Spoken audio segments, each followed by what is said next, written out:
ఆంధ్రప్రదేశ్ ప్రభుత్వం ప్రతిష్టాత్మకంగా ప్రారంభించిన నాటుసారా నిర్మూలన కార్యక్రమంలో భాగంగా 29వ తేదీన రేపల్లె ప్రొహిబిషన్ మరియు ఎక్సైజ్ స్టేషన్ వారు ప్రచార రథాన్ని ప్రారంభించారు.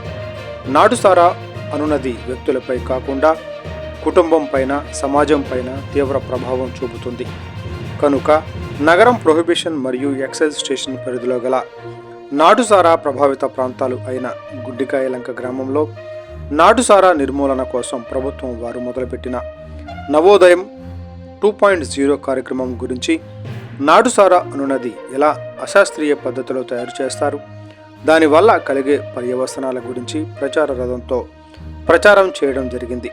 ప్రజలలో అవగాహన కల్పించడం జరిగింది. ఈ కార్యక్రమంలో స్థానిక ప్రొహిబిషన్ మరియు ఎక్సైజ్ ఇన్స్పెక్టర్ శ్రీమతి రాజశ్రీ వారి సిబ్బంది పాల్గొన్నారు.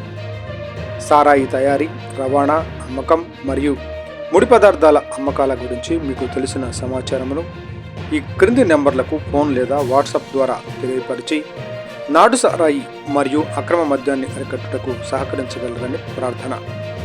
సమాచారం ఇచ్చిన వారి వివరాలు గోప్యంగా ఉంచబడతాయని హామీ ఇస్తున్నాము. 120 మంది, బీహార్లో 2022లో 50 మంది, ఉత్తరప్రదేశ్లో 2023లో 60 మందికి పైగా మరణించారు. నాటుసారా తయారుదారులకు, అమ్మకందారులకు హెచ్చరిక. ఎవరైనా నాటుసారాయి తయారు చేసినా, అమ్మినా, నిల్వ ఉంచినా, నాటుసారాయి తయారీకి బెల్లం అమ్మినా కూడా వారిపై కఠిన చర్యలు తీసుకుంటామని హెచ్చరిస్తున్నాం. అలాంటి వారిపై పీడీ యాక్ట్ నమోదు చేసి కఠిన చర్యలు తీసుకుంటాం.